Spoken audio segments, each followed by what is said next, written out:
24 अप्रैल 2012। मुंबई की एक आम शाम। सड़कें हमेशा की तरह व्यस्त थी।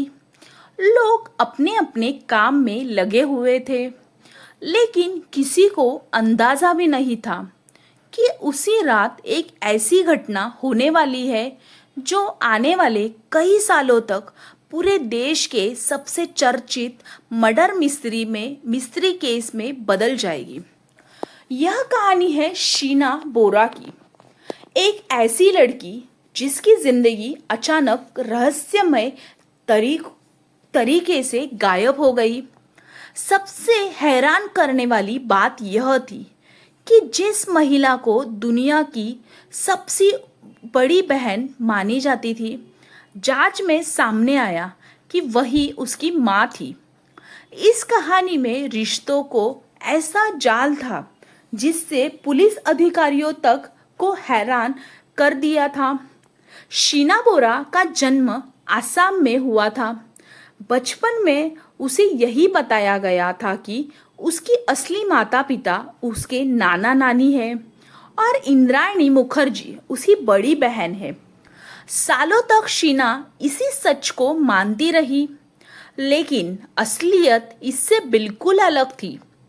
इंद्राणी उसकी माँ थी, लेकिन अपनी नई जिंदगी और सामाजिक छवि बनाए रखने के लिए उन्होंने इस सच को दुनिया से छिपाकर रखा। समय बीतता गया। इंद्राणी ने कई शादियां की और बाद में उनकी शादी मीडिया जगत के जाने माने नाम पीटर मुखर्जी से हो गई। पीटर का एक छोटा बेटा था, राहुल मुखर्जी। किस्मत का खेल देखिए, राहुल और शीना की मुलाकात हुई। दोनों ने एक दूसरे से प्यार करने लगे। दोनों शादी करना चाहते थे, लेकिन जैसे इंद्राणी को इस रिश्ते की जानकारी मिली, उन्होंने इसका विरोध किया। मीडिया रिपोर्ट्स के अनुसार इंद्राणी नहीं चाहती थी कि उनका सबसे बड़ा राज दुनिया के सामने आए। अगर राहुल और शीना की शादी हो जाती तो परिवार के सामने रिश्तों की सच्चाई उजागर होने का खतरा था। इसी बात को लेकर घर में तनाव बढ़ने लगा।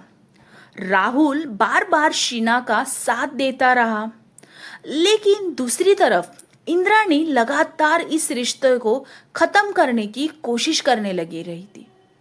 फिर आया 24 अप्रैल 2012 का दिन। मीडिया रिपोर्ट्स के अनुसार उस शाम इंद्राणी ने शीना को मिलने के लिए बुलाया। कहा गया कि दोनों के बीच रिश्ते सुधारने की बात होगी।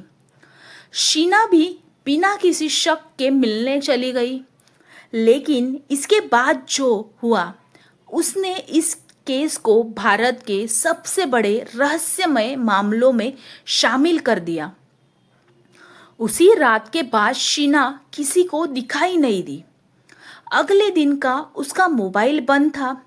राहुल लगातार उसे कॉल कर रहा था, लेकिन कोई जवाब नहीं मिल रहा था। कुछ समय के बाद राहुल को शीना के नंबर से एक मैसेज मिला। वह अपनी मर्जी से कहीं जा रही है और अब उससे संपर्क करने की कोशिश न करें। राहुल को यह बात बिल्कुल भी सामान्य नहीं लगी।